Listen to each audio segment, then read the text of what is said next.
Hey there, Bills Mafia. You already know what it is. The Buffalo Bills are back in camp and working harder than ever to sharpen every edge, tighten every detail, and chase greatness, the mission.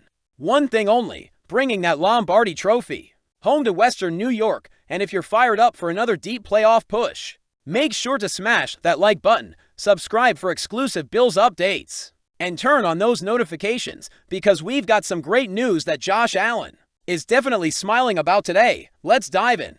One of the biggest stories coming out of St. John Fisher this week, and it might have flown under the radar with all the wide receiver injuries, is the return of a key piece to the Bills' offensive line. That's right, right tackle Spencer Brown has officially been activated off the PUP list and is back on the practice field. And folks, let me tell you, this could be one of the most important developments of the entire training camp. Brown had been sidelined with what the team described as a flare-up in his back, a condition that kept fans and coaches alike holding their breath. Why? Because protecting Josh Allen is priority number one this season, period. Brown's return means the Bills' O-line is one step closer to full strength, and that's not just good. It's essential. With guys like Chris Jones in Kansas City, Roquan Smith in Baltimore, and Trey Hendrickson in Cincinnati, Allen's going to need every inch of protection in the trenches if he's going to lead us deep into January and maybe even February. Sean McDermott knows this, Brandon Beane knows this, and you better believe Josh Allen knows it.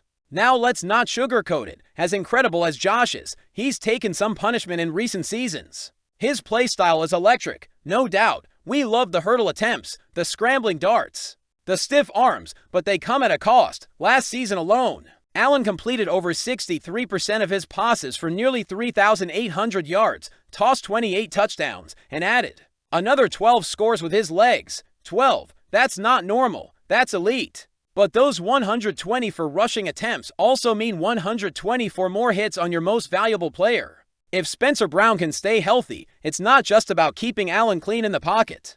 It's about keeping him upright and available in December and January when it really counts. And let's be honest, the road to the Super Bowl in the AFC is a war zone. You've got to go through Mahomes, Lamar, Burrow, and those stacked defenses. The smallest protection breakdown in the postseason can flip the script. We've seen it.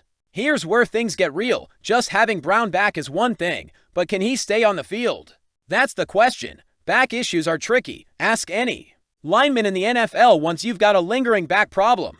It's about management as much as recovery. Brown's got the size -6'8", 311 pounds, and he's shown flashes. But he's got to put it all together consistently if this offense wants to take that next step. He's going into a pivotal year not just for the team, but for his career. If he holds up, the Bills may have finally found the long-term answer at right tackle. If not, we could see some reshuffling up front again. And that's the last thing you want when trying to build playoff chemistry. Let's shift gears for a second, because protecting Josh Allen isn't only about the guys in the trenches. Enter James Cook, coming off a 1,009-yard season and flashing true RB1 potential. Cook is poised for a bigger role. If he can continue to evolve into a dependable bell cow, it gives Buffalo the option to balance the offense more and reduce the load on Josh's shoulders and knees. More handoffs, more checkdowns, more rhythm throws. That's the formula. And with the injuries piling up in the WR&T rooms early in camp, the run game might just become even more critical. If Cook can stay consistent and maybe even hit that next gear, it takes pressure off Allen in more ways than one. Let's zoom out. This team has 5 straight playoff appearances, 3 straight AFC East titles, and a quarterback that's in every MVP conversation. But the goal has always been more. The mission has always been the Super Bowl. And the cold truth, every year Allen takes hits. Every year we fall short. The pressure mounts. This camp is about more than just reps and conditioning. It's about setting the tone for the season. It's about refining protection schemes, solidifying the O-line, and giving No. 17 every possible advantage to take this team where it's never gone before. The return of Spencer Brown isn't just a good update. It's a critical step toward that end goal, because if you protect the quarterback, you protect the season. Let's start with the most talked about storyline in Bills camp right now. James Cook wants to get paid. And you know what? He's not shy about it. Cook recently told the New York Times, "I deserve it. What I want, what I need. It's going to eventually happen." He's not holding out. He's not throwing shade. He's showing up to camp, putting in the work, and reminding the front office exactly why he deserves an extension. And let's be honest, he's right. After a breakout 2024 campaign with over 1,400 total yards and 10 touchdowns, Cook is the centerpiece of this offense behind Josh Allen. Whether it's zone runs, check downs, or even motion routes out wide, Cook has proven he's not just a running back, he's a weapon now. GM Brandon Beane has made it clear, I love James Cook. I want to draft, develop, and re-sign our own. But Beane also emphasized something important. This isn't just about 2025. The Bills have to manage the cap looking into 2026, 2027, and beyond. One wrong contract could force them to make tough decisions elsewhere. That's the balance, paying your guys without gutting the roster. Cook seems to get that too. He said he's not sitting out, it's my job.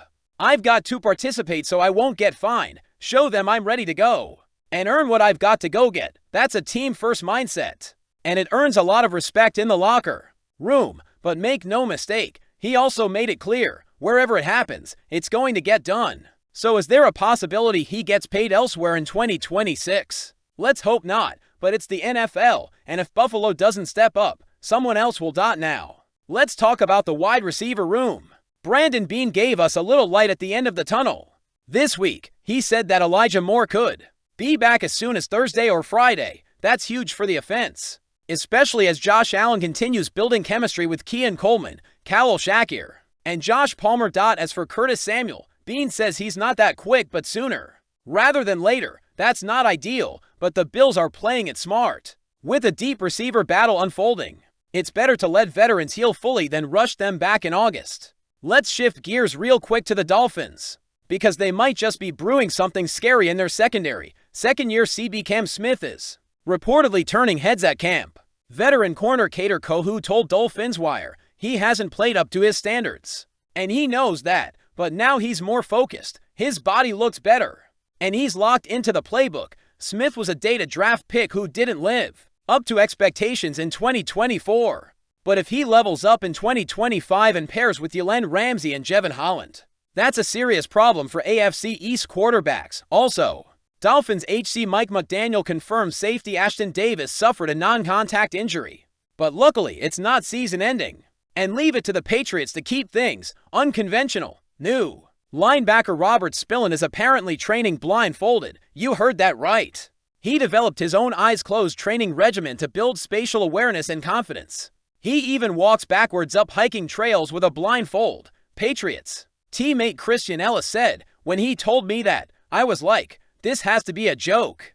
But he did it. Mike Vrabel also added that corner Marcus Jones may play some offense, but emphasized, we need Marcus to be an elite punt returner. We'll start there. In true Patriots fashion, it's all about versatility and chaos. Also, rookie OL Jared Wilson got first-team reps at left guard this week. The Patriots love rotating linemen in camp, and that could be a sign of growing trust in the young third-rounder.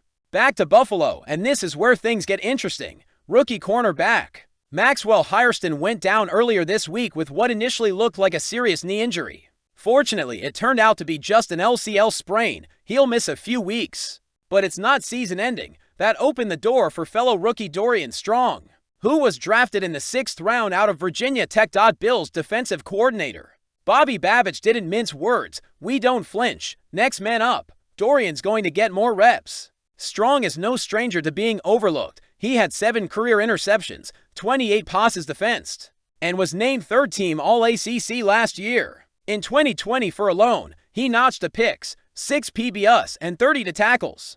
He said in June, I've been overlooked my whole life, but when it's time to compete, I'm going to show up every time. That's the mindset you love to hear from a depth piece trying to make the 53-man roster. Now let's be real, Strong isn't pushing for a starting job.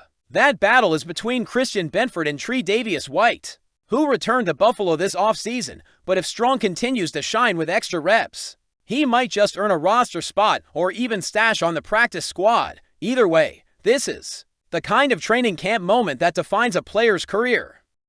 So Bills Mafia, let's hear from you now. How confident are you in Spencer Brown staying healthy and locking down the right tackle spot? Do you think James Cook's breakout year could keep Allen from having to play superhero every single drive? And most importantly, is this finally the year we break through and bring that Lombardi to Buffalo? Drop your thoughts in the comments. Smash that like button if you're fired up for this season, and make sure to subscribe so you never miss another update from training camp. We're bringing you insider access and breakdowns all summer long. Until next time, go Bills!